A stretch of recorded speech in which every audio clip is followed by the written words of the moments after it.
본 방송에서 제공하는 투자 정보는 투자 판단에 대한 조언입니다.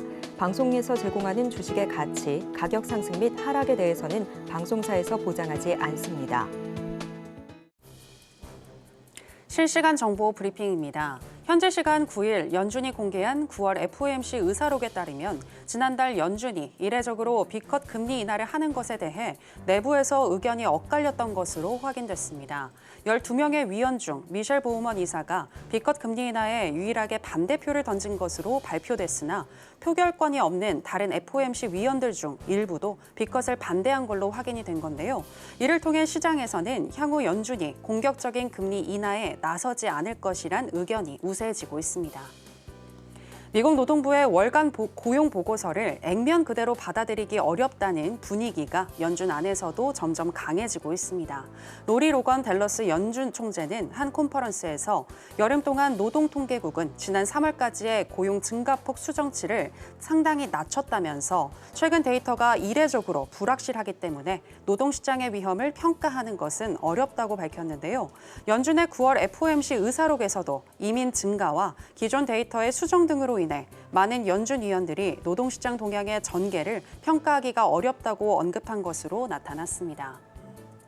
허리케인 밀턴이 미국 플로리다 지역을 덮치면서 미국 경제가 타격을 입을 수 있다는 우려가 나오고 있습니다. 앞서 4등급 허리케인 헐린으로 큰 피해를 본 지 2주도 되지 않아 5등급 허리케인 밀턴까지 상륙하면서 미국의 경제 성장과 소비가 위축되고 식품 가격은 상승할 것이라는 분석이 나오고 있는 건데요.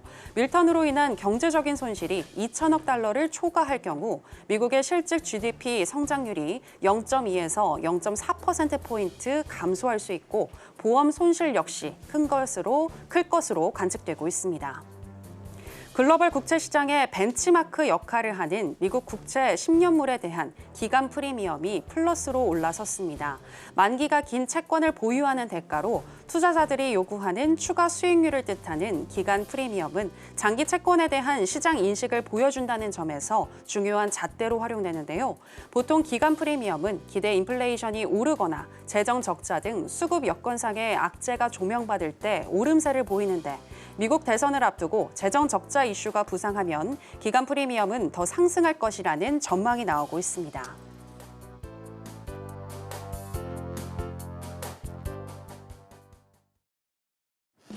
지금은 해선시대. 여러분 안녕하세요. 해외 선물 상황을 가장 빠르게 알려드리는 시간 해선시대 정유현입니다. 미국 연준의 9월 FOMC 의사록이 공개됐습니다. 9월 B컷 금리 인하에 대해서 미셸 보우먼 연준 이사 외에도 더 반대하는 위원들이 있었다는 것이 확인이 됐는데요. 이로 인해서 연준의 추후 금리 인하 경로의 불확실성이 커졌고 채권 금리가 상승하는 모습 연출이 됐습니다. 그런 가운데 오늘은 또 CPI가 발표가 됐고요. 또 신규 실업수당 청구 건수도 발표가 됐습니다. 헤드라인 CPI와 근원 CPI는 시장 예상치를 상회했고 또 신규 실업수당 청구 건수도 시장 예상치를 상회하는 흐름 나타났는데요. 어떻게 해석을 하고 또 우리는 매매에 어떻게 적용을 할지 저희 해선시대가 짚어드리겠습니다. 일단 오늘 뉴욕의 3대 지수 하락으로 출발했습니다. 그럼 본격적인 시작 전에 주요 경제지표 일정부터 만나보고 오시죠. 해선시대 주요 경제지표 일정입니다. 미국 노동부가 노동통계국 보고서를 통해 자국의 9월 소비자 물가지수 CPI를 발표했습니다. 헤드라인 물가 상승률은 전년 동월 대비는 물론 전월 대비로도 예측치를 0.1%포인트 상회하며 각각 2.4%와 0.2%를 기록했는데요. 항목별로 들여다보면 식료품 가격은 전월 대비 0.4%, 주거비는 0.2% 오른 반면 에너지는 1.9% 하락한 것으로 확인됐습니다.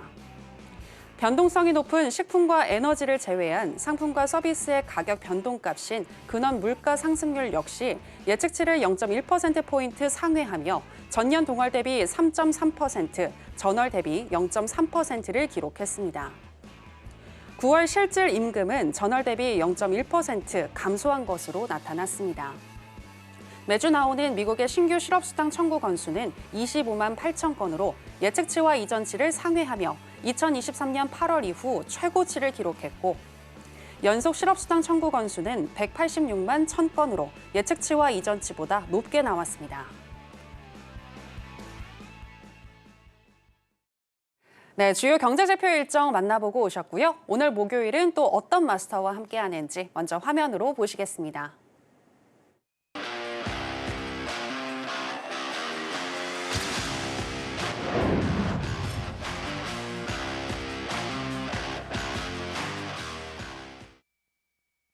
네, 해외 선물계의 왕자님, 해왕 마스터 나왔습니다. 마스터님, 안녕하세요. 네, 시청자 여러분들께도 인사 부탁드립니다. 네, 오랜만에 뵙습니다. 여러분들, 해양입니다. 네. 저는 지금 시청자분들의 마음을 좀 읽을 것 같습니다. 네, 국내 시장이 굉장히 수급이 좋지가 않아요. 네, 개선될 여지도 안 보이고. 근데 좀 제가 요새 좀 안타까운 거는 좀 핀트를 좀 잘못 잡고 있어요. 많은 투자자분들께서. 지금 내가 당장 해야 될 부분, 준비해야 될 부분이 무엇인가에 대해서 좀 착오를 많이 일으키시는 것 같아요. 그 부분 관련해 갖고 오늘 좀 상세하게 설명을 드릴 거예요. 오늘 내용이 좀 굉장히 많습니다. 앞으로 우리가 해결해야 될 숙제에 대해서도 조금 많은 얘기를 드릴 테니 집중해서 1시간 보시면은 오늘은 굉장히 큰 도움이 되실 거라고 생각해요. 1시간 동안 잘 부탁드립니다. 네, 지난주 징검다리 연휴로 해영 마스터님이 못 나오시면서 언제 해영 마스터님 나오시는 거냐고 여쭤보시는 분들 계셨는데요. 이렇게 다시 나오셨습니다. 특히나 현재 시장을 어떤 부분에 초점을 줘서 봐야 하는지 이런 부분들을 잘 짚어주시는 해영 마스터님이신데요. 오늘도 끝까지 저희 해선시대와 함께 하시면서 현재 시장에 대한 포인트 잘 잡아가셨으면 좋겠습니다. 자, 그럼 오늘도 해선시대 힘차게 출발해 보겠습니다. 먼저 나스닥 선물의 현재 시세와 더불어서 이슈 체크해 보겠습니다.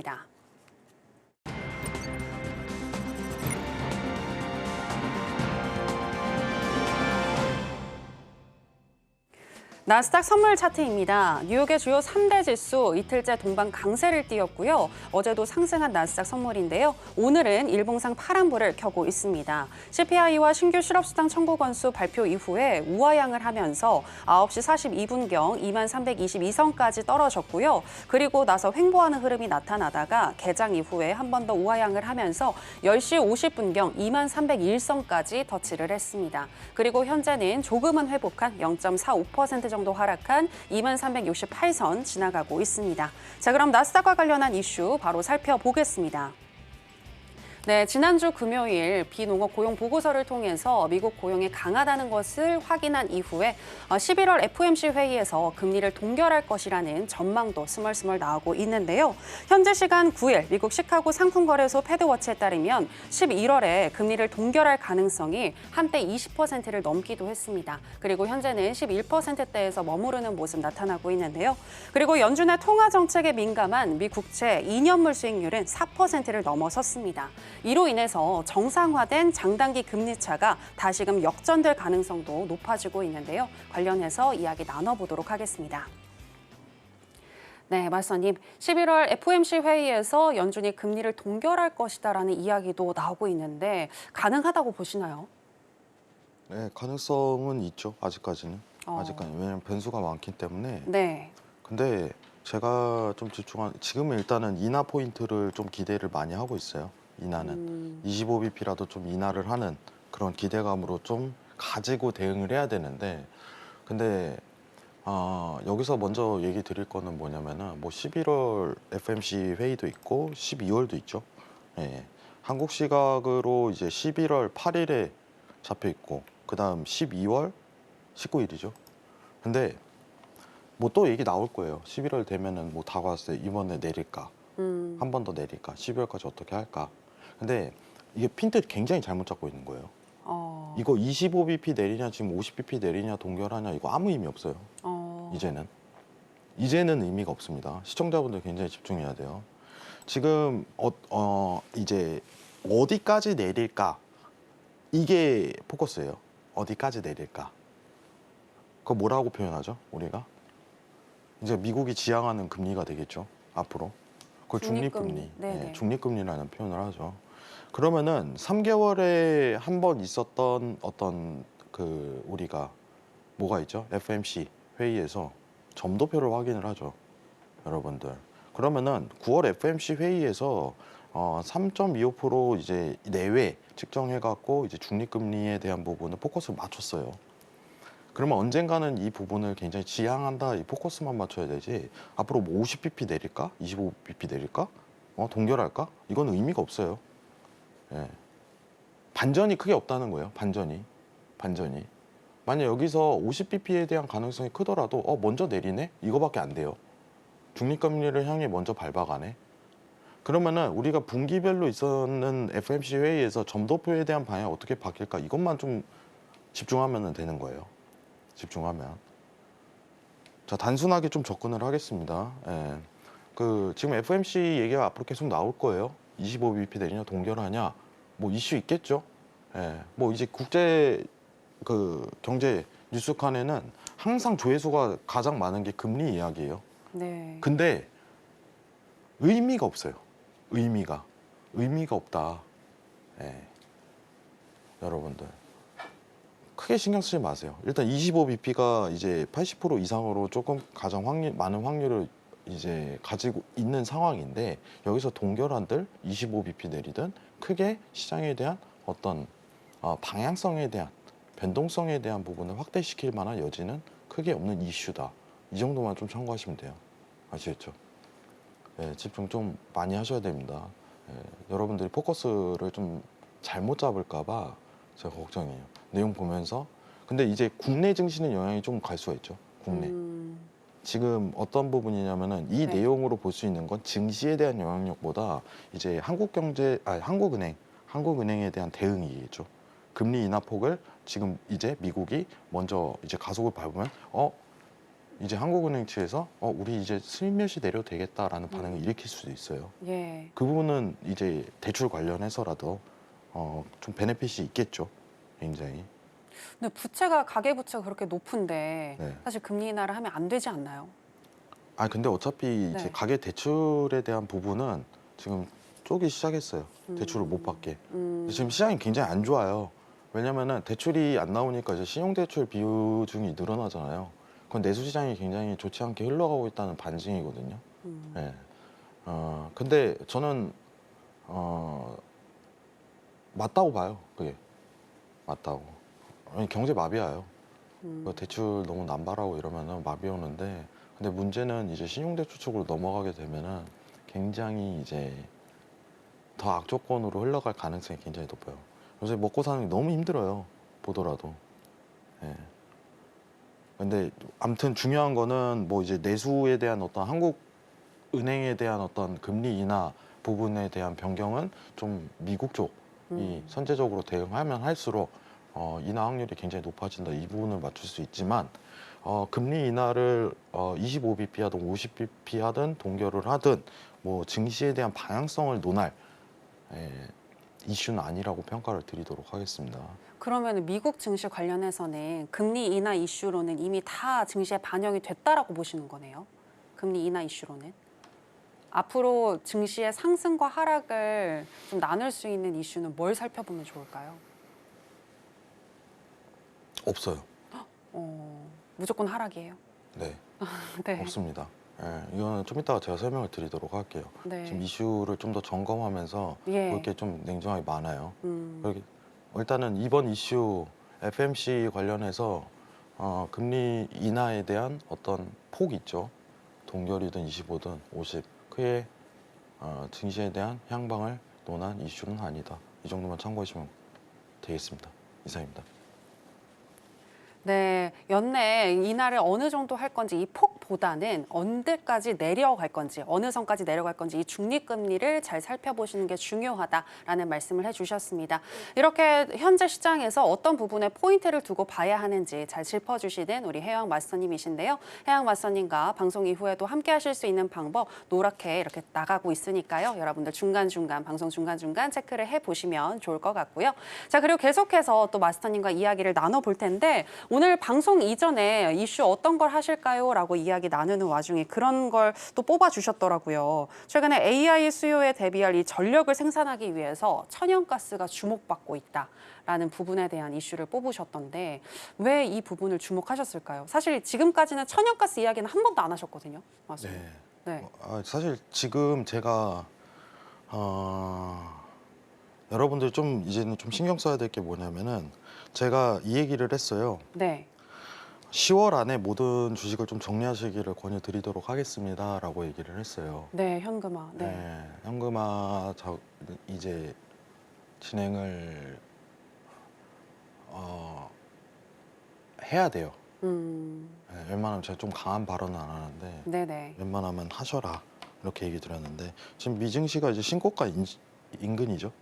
예, 뭐 어차피 지금 S&P 같은 경우 이미 신고가 갱신했고 이제 나스닥 선물 관련해서는 이제 신고가 인근까지 좀 다가왔는데 미국 주식은 아직 살고 있어요. 미국 증시는. 근데 중요한 거는 뭐냐면은 지금 해야 될 숙제는 여러분들 앞으로에 대한 어떤 투자 포트 전략을 뭐로 구성을 할지에 대한 대비예요. 지금 사라는 게 아니에요. 지금 예. 사라는 게. 그러면은 향후 이제 어떤 수익성 개선이라든가 확장성이 들어가는 부분으로 해야 되는데 제 AI 관련해서 이제 직접주 하면은 뭐 이제 뭐 엔비디아 얘기 있겠죠. 예, 직접 칩을 생산하는. 근데 중요한 건 뭐냐면은 제가 먼저 얘기 드리는 거는 AI에서 파생되는 종목에 대한 공부를 많이 하라고 얘기를 드려요. 지난 시간에 제가 뭐 했었죠? 여러분들. 예, 예를 들어서 에드테크 했었죠. 에드테크. 에드테크가 뭐예요? 광고. 예, 광고와 이 기술의 결합이죠. 디지털 광고 얘기하는 거예요. 여러분들. 여러분 요새 홈페이지 보면은 이제 뜨죠? 여러분들. 근데 뭐가 떠요? 내가 옷에 관심이 있었는데 최근에 옷을 검색했는데 그게 광고로 떠버려요. 알고리즘. 예. 무서워요. 그러면은 그런 부분에 대해서 자동적으로 분석해 갖고 수익률을 개선하는 거예요. 그럼 광고에 대한 단가가 굉장히 올라가겠죠. 근데 최근에 이제 게임 관련해서 광고 단가가 여러분들 이제 앱스토어에서 무료 게임을 하다 보면 갑자기 광고가 뜨는 거 볼 수 있을 거예요. 이거 광고 보면은 내가 이거 더 줄게. 예, 이게 굉장히 성향이 있어요. 왜냐면 무료니까. 근데 광고 효과가 오히려 더 크고. 그래서 우리나라 같은 경우는 이제 게임 산업 자체가 어떻게 보면 과금성 유도가 있겠지만은 해외 같은 경우는 이제 광고 산업으로 좀 전환이 돼요. 게임이. 근데 그거를 이제 인력을 줄여가면서 이제 자동적으로 분석해서 개선해 나가니까 수익성이 엄청 개선이 된 거예요. AI가 개발되자 즉흥적으로 수익성 개선이 나오는 게 에드테크였습니다. 근데 최근에 이커머스로 확장을 한대요. 그 가능성의 가시가 있어요. 근데 저는요, 이런 부분으로 AI 관련해서 파생되는 종목, 수익성이 개선되는 기업, 평가, 이런 부분을 굉장히 집중적으로 보라고 얘기를 드려요. 왜냐? 수익이 어마어마하게 폭증할 가능성이 굉장히 높거든요. 근데 그 중 하나가 전력주입니다. 여러분들. 전력주. 기억하세요. 전력주.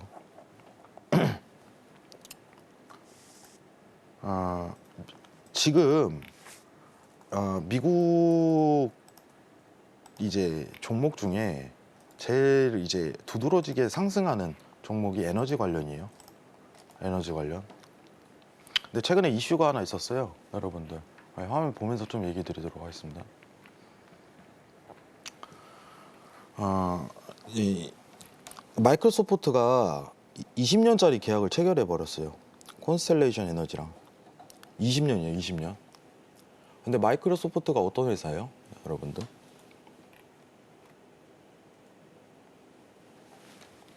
여러분 어떤 윈도우 회사예요, 여러분들? 다 그렇게 알고 계시죠? 그냥 윈도우 회사 아니야? 예. 데이터 센터 회사입니다. 데이터 센터. 예, 서버 회사라고 생각하시면 편해요, 그냥. 근데 20년짜리 계약을 체결했는데 가격이 굉장히 의미가 있어요. 장기 고정 가격으로 110에서 115달러로 계약을 해버렸습니다. 자, 이거 한번 볼게요. 이거 굉장히 민감하게 받아들여야 돼요. 그럼 여기서 여러분들이 투자를 할 때는 왜라는 표현이 나와야 돼요. 지금 현재 평균 가격이 75달러 내외 수준이거든요. 근데 110달러로 계약했어요. 근데 마이크로소프트가 바보가 아니에요. 왜 이 가격에 계약했을까요? 결국에 마이크로소프트가 위너가 돼버려요, 나중에. 왜냐? 여러분들, 제가 예상하는 흐름은 3년 안에 전기 가격 엄청 오를 거예요. 말도 안 되게. 지금 우리나라 관련해서도 이제 종목군 펼치면은 전기 관련주를 신경을 써야겠죠.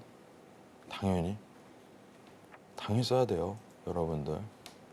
근데 미국 관련 종목 대비해 갖고는 상승률이 미비할 겁니다.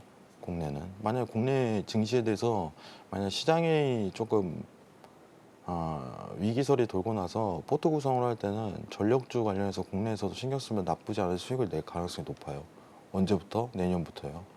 이거 하나만 잘 잡고 들어가도 지금 올해 관련해 갖고 수익을 못 냈던 상황이 연출됐다면 다 회복 가능합니다. 예. 근데 왜 그런지에 대해서는 어떤 밸류업이라든 뭐 이런 이제 재무제표라든가 그 가치를 평가를 하지만 지금 계속 이제 신고점을 갱신하고 있는데 굉장히 저평가되고 있어요. 아직까지도. 예. 근데 여기서 전력주라는 건 미국 주식인가요? 아니면 국내 주식인가요? 이제 미국 주식 기반으로 얘기를 많이 할 거예요. 저는 사실 솔직히 국내 주식 관련해 갖고 수급이 개선되지 않는 이상은 좀 힘들다고 보고 있어요. 상승률이. 예. 자, 근데 지금 보면은 앞으로 이제 전력의 수요 공급 예측이 있는데 지금 24년은 아직 공급량이 굉장히 많은 상태지만 27년부터는 이제 수요에 대한 폭발적인 증가가 필요해요. 필요한 게 아니라 드러날 걸로 예상을 하고 있어요.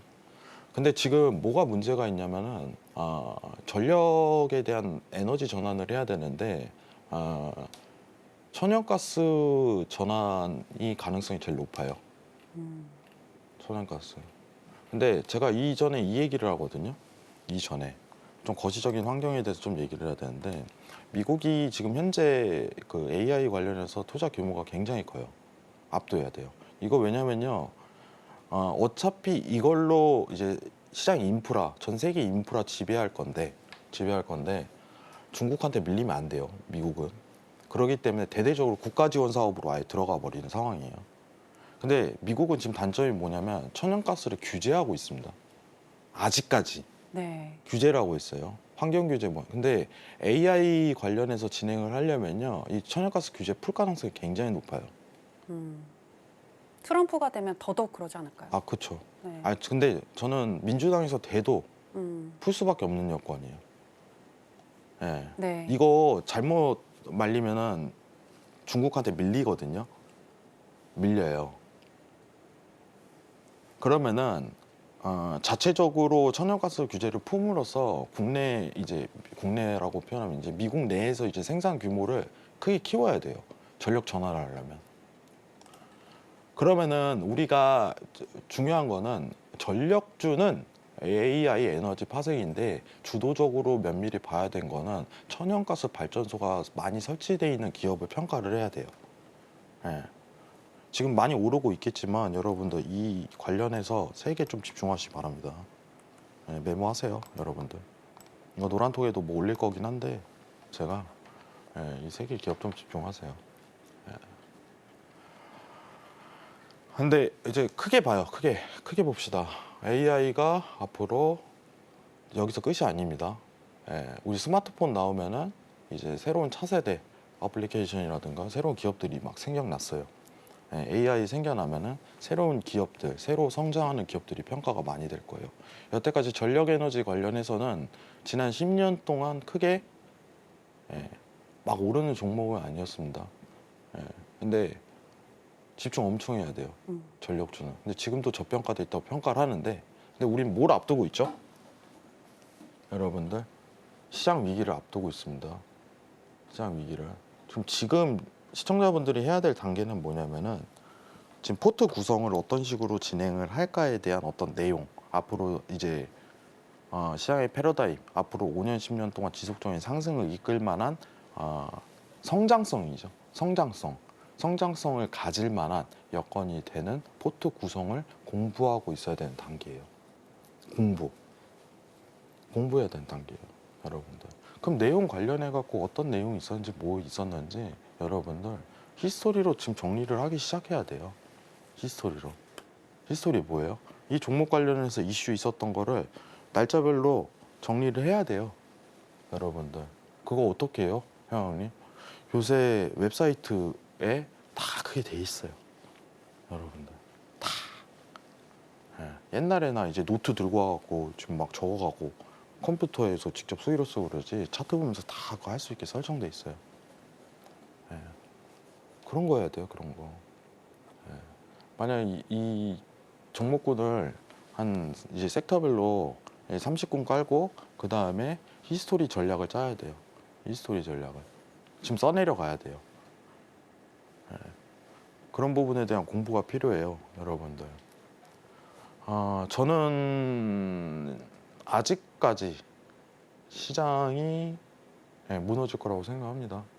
무너질 거라고 생각을 해요. 그럼 무너지면요, 무너졌을 때 산 사람이 제일 찬스예요. 네. 찬스예요. 진짜. 수익 계산은 그때 되는 거예요. 그래서 지금 뭐 사야 되나, 지금 오늘 있었던 이슈는 뭔가, 오늘은 뭐가 떠오를까, 내일은 뭐가 떠, 이거 갖고 지금 싸울 단계 아니에요. 아시겠죠? 시청자분들 잘 평가를 해주셨으면 좋겠습니다. 이런 부분에 대해서. 지금 시장에 대한 어떤 가능성을 좀 이따 더 추가적으로 얘기를 드릴 건데, 지금 공부해야 되는 거는 이제 앞으로 AI 관련해서 파생되는 이런 부분에 대해서 계속 체크리스트 하면서 리스트업을 할 거예요. 제가 여기 해선시대에서. 저번엔 뭐예요? 에드테크였습니다. 네. 이번엔 뭐예요? 천연가스 관련이에요. 집중해야 돼요. 근데 너무 디테일한 얘기를 하기 싫어요. 제가 그 얘기를 하거든요. 투자할 때는 단순화시키세요. 내용을.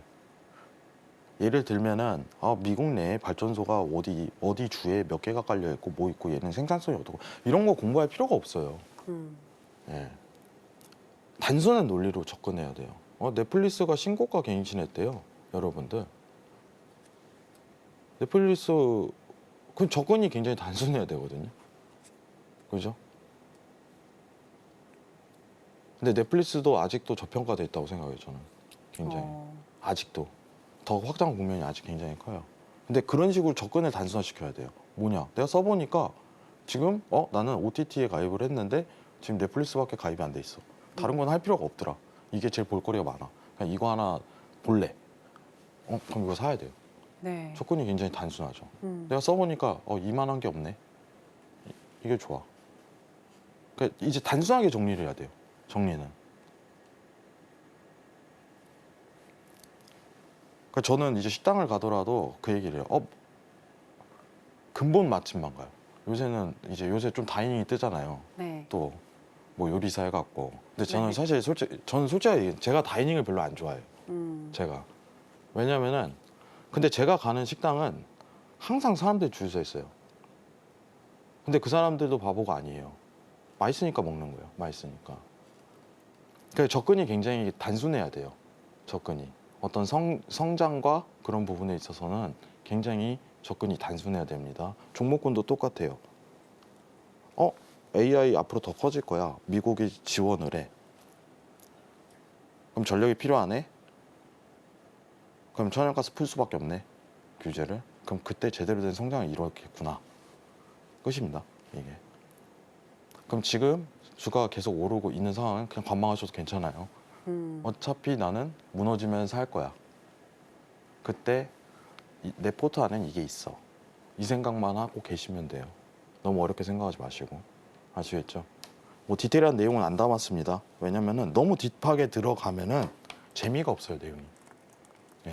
그러면은 대학 강의 분위기가 나오기 때문에 간편화시키도록 하겠습니다.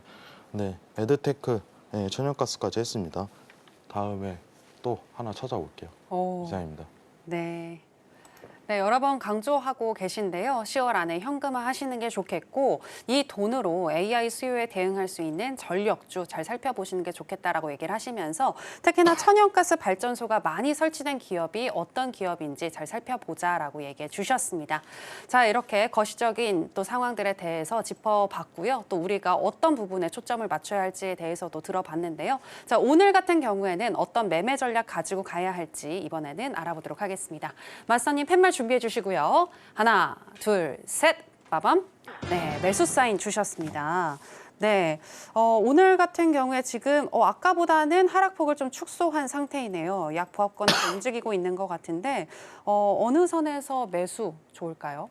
네, 지금 차트 보시면은 지지 한번 올 거예요. 네, 22,200선에서 매수 한번 보시기 바랍니다. 22,200이요. 네, 22,200선. 지금은 어쨌든 매수 매도에 대한 반복 구간이거든요. 앞으로 그게 계속 될 거예요.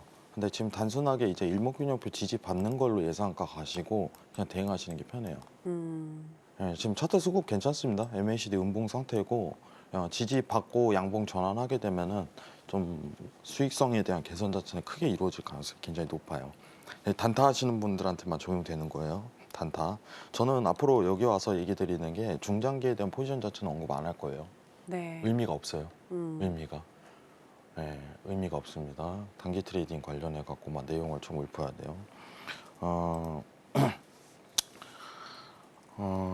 차트에 대한 부분은 이제 어떻게 보면은 상승에 대한 부분이 들어갔을 때 지지받는 부분만 좀 신경 쓰시는 게 굉장히 이상적이에요. 지지받는 부분만.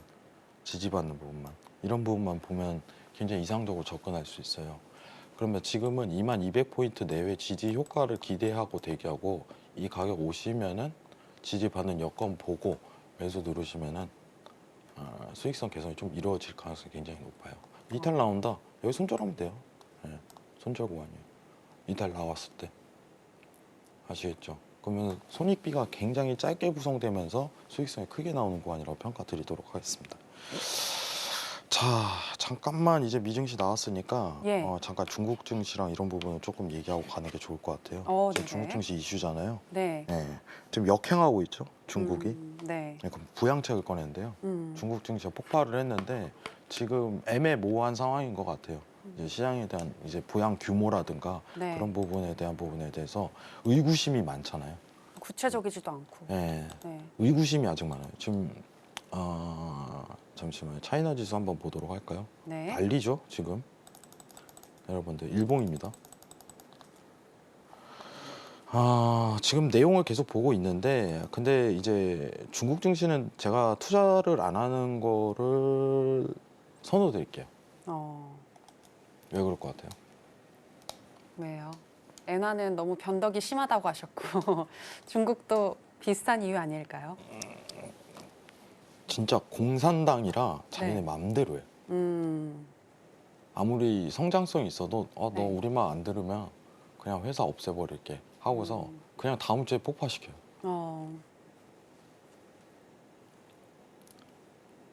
그냥 미국 거장들이 이제 중국 증시 신경 안 쓰는 이유는 그거예요. 그러면은 중국에 있는 정말 내가 정말 나는 정말 이 회사를 성장시키고 싶어. 제가 중국인이에요. 그럼 어떻게 할까요? 홍콩 거래소 상장시켜요. 하나의 방법이잖아요. 규제를 피해가는. 안 그래요? 그렇네요. 예. 그런 게 많아요, 실제로. 자본은 중국 자본인데 이제 그런 부분에 대한 피해가기 위해서 그래서 좋은 기업들은 이제 중국 증시에 상장을 안 해요. 예, 좋은 기업들은. 그런데 이런 부분으로 지금 이슈가 돼갖고 부양 정책 이슈 때문에 중국 증시가 쑥 올랐다가 쑥 꺼지는 현상이 반복되고 있는데 지금 정책에 대한 변동성이 또 다시 나올 수 있는 국가다 보니까 이런 사건이 있었구나 라고서 생각만 하시면 좋을 것 같아요. 근데 이제 국내 증시는 궁금증이 많으실 거예요. 예. 이제 금리 인하 관련해 갖고 이제 내용이 슬슬 나올 텐데 금리 인하를 하게 된다면은 지금 만약에 금융 위기가 없다는 베이스를 먼저 깔고 얘기를 드린다면은 저는 상승론자에 가깝다고 봐요. 국내 증시 수급 개선이 이루어질 수 있습니다라고 평가를 할 수 있겠지만 왜냐하면 이제 한미 금리에 대한 스프레드 폭이 줄어들면은 이제 외인 자금이 유입되기 시작해요. 근데 지금 문제는 뭐냐면은 코리아는 딜레마를 겪고 있습니다. 어떤 딜레마를 겪어요? 성장성에 대한 딜레마를 겪고 있어요. 성장성. 왜 그럴까요? 원래 그래요. 네. 원래 우리나라 그래왔어요. 그러니까 미국하고의 엄연한 차이거든요. 미국이 정말 대단한 나라는 뭐냐면은 도태되는 사업은 자동적으로 버려져요. 도태되는 산업은. 그러니까 이제 미국은 자수성가가 많을 수밖에 없어요. 미국은. 그 나라가 원래 정책이 그래요. 안 그러면 국가 산업에 밀려버려요. 그러니까 유럽은 항상 도태되는데 미국은 항상 성장하는 이유가 거기서예요. 예. 근데 우리나라는 좀 안 좋은 케이스지만은 성장성에 대해서 제재를 굉장히 많이 가요. 제재를.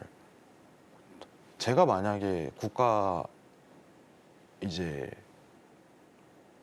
원래 이런 발언은 조금 힘든데 만약에 이런 거를 이제 재정 정책 지원할 수 있는 일을 한다면 저는 AI의 지원을 엄청 할 거예요. 지금 근데 효과가 절대 안 나와요. 5년 뒤, 10년 뒤에 판가름을 갈릴 가능성이 굉장히 높아요. 국가 경쟁력에서. 근데 그러한 어떤 형태 자체를 아직 안 갖추고 있어요. 단순히 반도체 하나. 예. 그러니까 수급 개선이 이루어질 가능성이 오히려 더 적은 거죠. 지금 코리아 피크잖아요. 예, 저는 피크가 맞다고 생각을 합니다. 예. 근데 중요한 거는 성장성 결여돼 있는 상태에서 이제 그 외인 수급이 개선에 대한 여지 자체가 크게 안 나와요. 전 세계적으로 이제 종목군이 다 그러하듯이 지금 미국 제외하고는 크게 이제 오르는 이제 증시가 별로 없어요.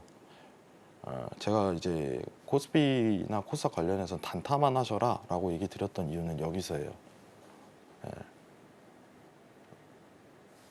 왜냐면은 이제 시청자분들이 보시는 입장에서는 어떤 안정성 있는 투자를 계속적으로 권유드리고 이제 가이드를 해드려야 되는데 네. 이제 종목군 관련해서 단타만 칠 수 있는 여건이 개선되는. 그러니까 어떤 단타는요. 단기 투자는 좀 저는 신의 영역이라고 생각을 해요. 솔직하게 얘기를 하면 정말 잘하시는 분들 뭐 여기 나오시는 분들도 계시지만은 저랑은 결이 안 맞아요. 저랑은 결이.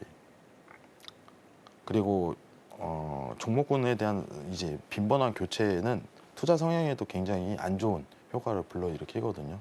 그런 부분이 있기 때문에 지금 국내 시장에 대한 어떤 종목군 추천 자체는 저는 금융 위기 오면 한 번은 볼만한 종목은 있을 거다. 이제 특징주 관련해서 그런 부분은 그건 제가 좀 검토를 하는데 시장 여건이 앞으로도 개선될 여지는 없다. 예. 이 안에서 놀 거예요. 이 안에서 그냥. 박스 이 구간 안에서. 예. 계속. 이 네. 구간 안에서 놀 거예요. 이 구간 안에서. 예. 이 점만 좀 참고하시면 좋을 것 같아요. 이상입니다.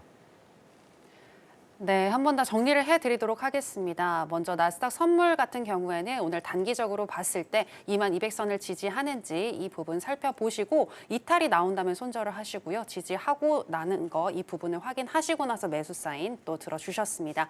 그리고 중국 증시 같은 경우에는 많이 상승을 한다고 하더라도 살펴보지 않는 게 좋을 것 같고 한국 증시는 좀 박스피가 이어질 것 같다라고 보시면서 단기적으로 단타 좋아하시는 분들만 접근할 수 있는 영역이다라고 얘기를 해주셨습니다. 자, 이렇게 아시아 증시 중에서 중국과 한국을 봐주셨고 하나 남은 국가가 있죠. 이제 일본에 대해서도 이야기를 나눠보도록 하겠습니다.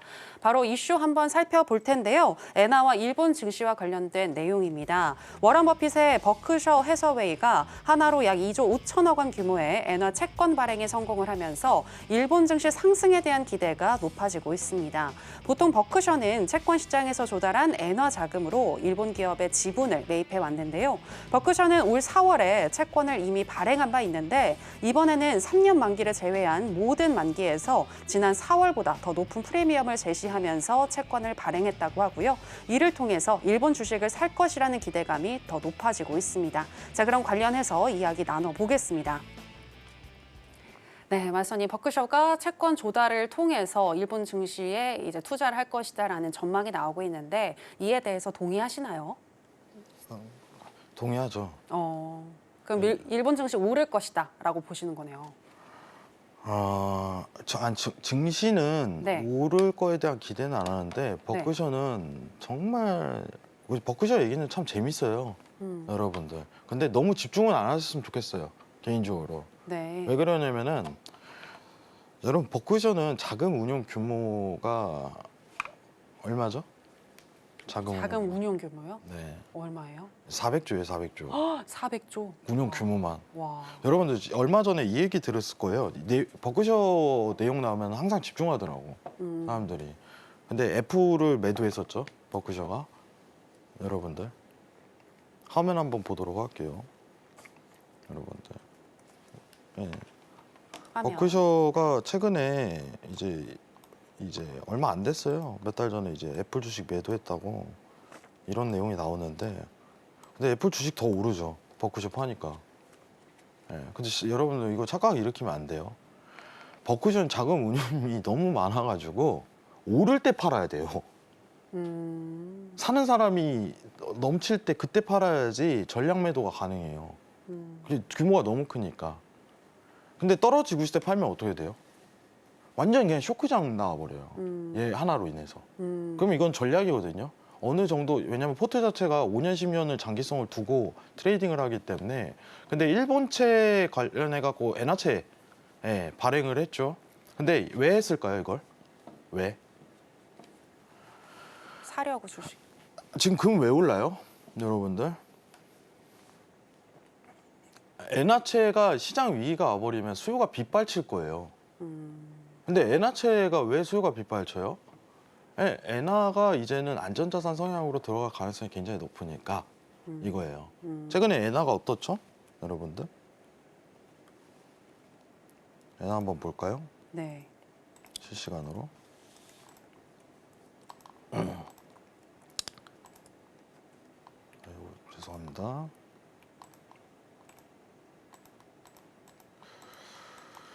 자, 엔화가 어떻게 흘러가는지 보여주실 건데요.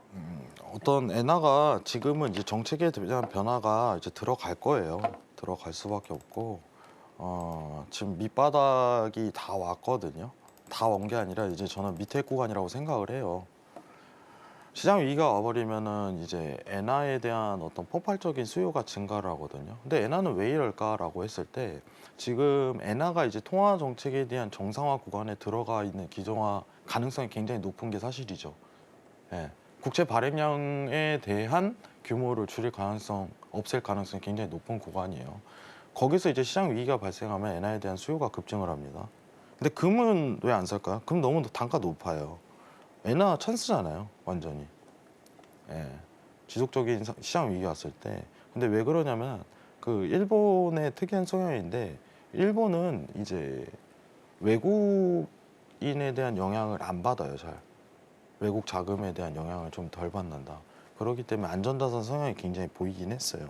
근데 최근 금이랑 다른 궤도로 가고 있던 건, 금은 순수한 안전자산에 대한 성향을 갖고 있지만은, 엔화 같은 경우는 이제 국채 발행량을 계속적으로 증폭시킨, 오히려 전 세계 트렌드랑 이제 역류하는 이제 통화 정책을 펼쳤기 때문에 엔화에 대한 하락이 지속을 했었죠. 근데 최근에 통화 정책에 대해서 조금 변화가 이루어졌죠, 여러분들. 예. 그러면은 안전 성향으로 다시는 돌아갈 수 있는 궤도에 진입을 하는 단계다라고 평가를 하셔야 돼요. 예. 궤도에. 근데 왜 엔화일까라고 했을 때, 저는 그렇게 생각을 해요. 버크셔는 알고 있다. 이거 시장 위기 온다. 버크셔는 지금 당장 한 달 뒤를 보고 투자하는 사람이 아닙니다. 1년 뒤, 2년 뒤, 최소한 3년 뒤, 4년 뒤 이루어질 거를 바라보고 투자하는 사람이에요. 예, 온다는 거예요. 그렇기 때문에 엔화채를 발행을 한 거예요. 왜냐? 버크셔가 엔화채 발행하면 돈 벌려면 어떻게 해야 돼요? 수요가 급증해야 되죠. 자기가 한 50% 사놓고 엔화채, 그리고 50%는 이제 매각하는 거야, 사람들한테. 이거 사, 이거 사, 이거 사 하면서. 근데 수요가 급발치면 어떻게 돼요? 그 가격 상승이 계속 불붙겠죠. 네. 엔화 채권에 대한. 그죠, 여러분들? 그럼 승자는 버크셔가 되겠죠, 시장 위기가 온다면. 근데 단가 너무 좋죠. 엔화 가격이 지금 이러고 있으니. 네. 솔깃하죠, 여러분. 네, 솔깃한데요. 네, 솔깃하죠. 가능성 매우 높습니다. 엔화 앞으로 지속적인 상승을 이끌 가능성이 굉장히 높고, 근데 ETF 같은 경우는 조금 이제 수익률이 많이 나오질 않아요. 네. 근데 모두가 마이너인 상황에서 나는 플러스인 부분을 유지하고 싶다라고 했을 때 엔화 ETF 관련해 갖고 사는 거 강력히 좀 추천드리도록 할게요. 그럼 엔화 뭐 선물보다도 엔화 ETF가 더 매력적이다라고 보시는 건가요? 네, ETF가 나아요. 어, ETF가. 네. ETF가. 지금은요, 네. 지금 다 무너질 때 내 돈 가지고만 있어도 이기는 거예요. 이기는 거.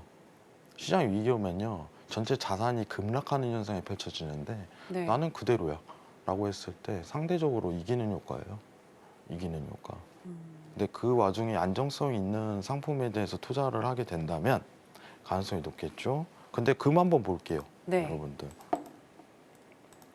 그거 궁금했어요. 금이 더 매력적일지 엔화가 더 매력적일지. 아, 금 좋죠. 금 네. 사놓으면 뭐, 네. 근데 너무 높아요. 금은. 3천까지 간다는 말도 있는데 이해는 동의하지 않으시나요? 지금 뭐 이제 400포인트 더 올라야 되는데 네. 최근에 이제 올해 포인트가 2,000에서 2,600포인트 올랐는데 3,000포인트를 안 넘볼 수는 없을 것 같아요. 넘버도 괜찮은 단가이긴 한데 지수 예측은 저는 웬간하면은 어디까지 갑니다. 이거는 무의미하다고 평가를 하고 있어요. 그건 시장에 대한 어떤 상황의 대응 영역이지. 예.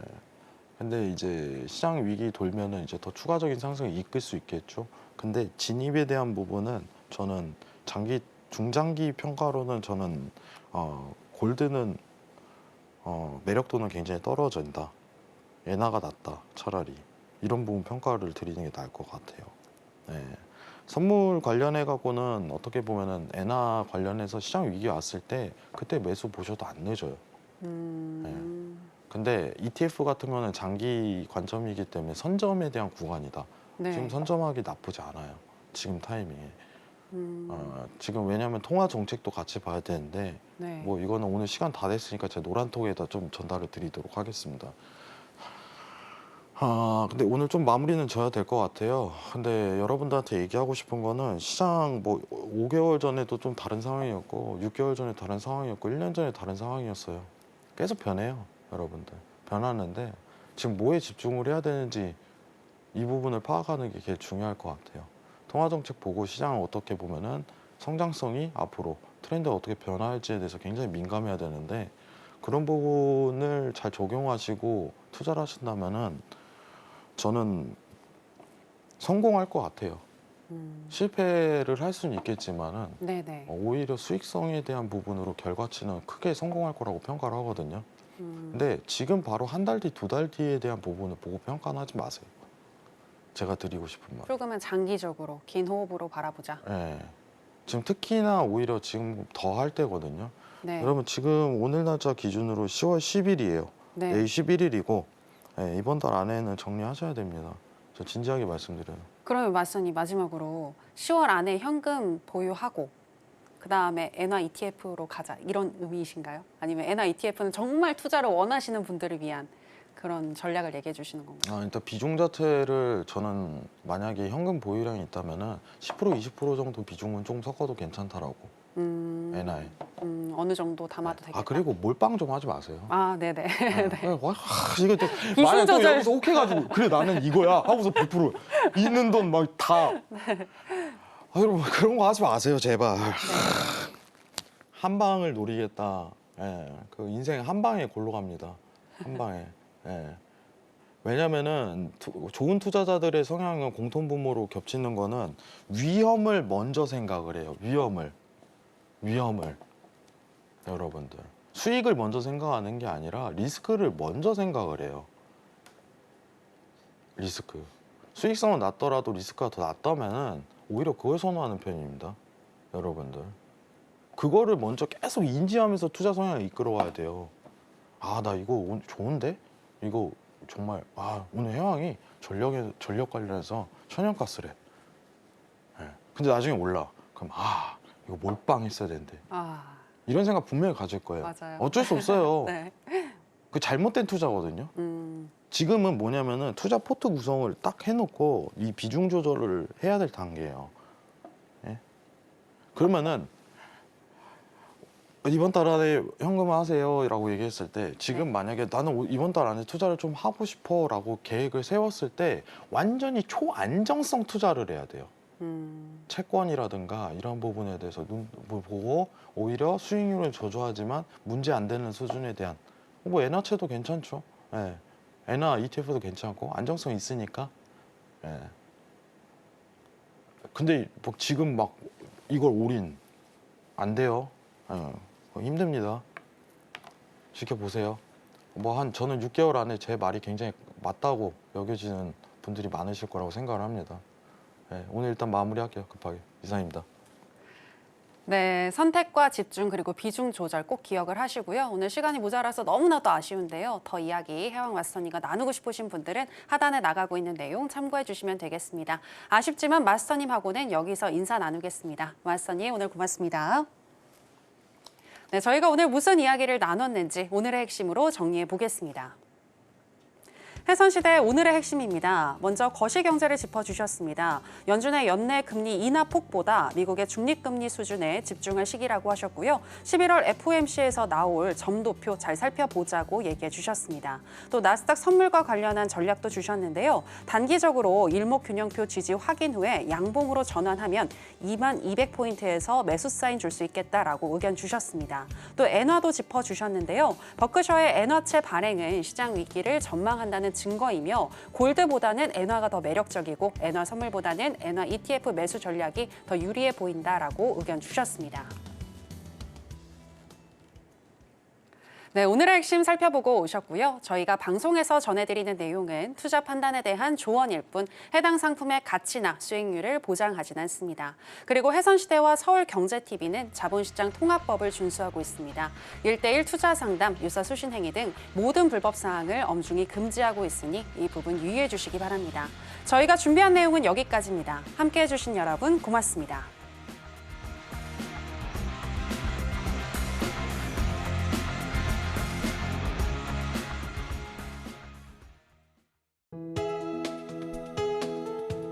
본 방송에서 제공하는 투자 정보는 투자 판단에 대한 조언입니다.